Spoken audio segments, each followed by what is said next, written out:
पवारांच्या जमीन व्यवहार प्रकरणामध्ये शरद पवार आणि सुप्रिया सुळे यांची वेगवेगळी भूमिका दिसून येते। बघूयात।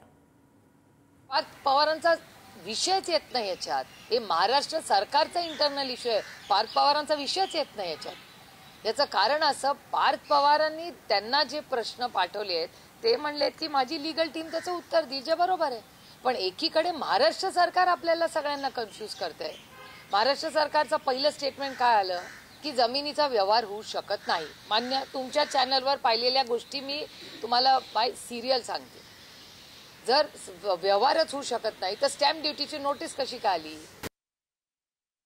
म्हणतात की पार्थ पवार असं करतील असं मला वाटत नाही।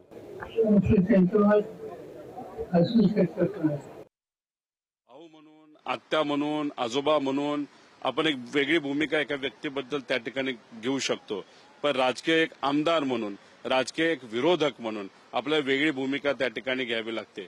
त्यामुळे सुप्रियाताईंनी भूमिका देत असताना सहसा आपण जर बघितलं असेल तर ज्या आई असलेल्या महिला असतात त्या थोड्या भावनिक असतात आणि त्या दृष्टिकोनातून सुप्रियाताई जेव्हा अचानक आपण सगळ्यांनी त्यांना तो विषय विचारला तेव्हा त्या भावनिक झाल्या, पण नंतर त्यांनी योग्य राजकीय भूमिका घेतली आणि पवार साहेबांनी तर स्पष्टपणे राजकीय भूमिका तिथे घेतलेली आहे।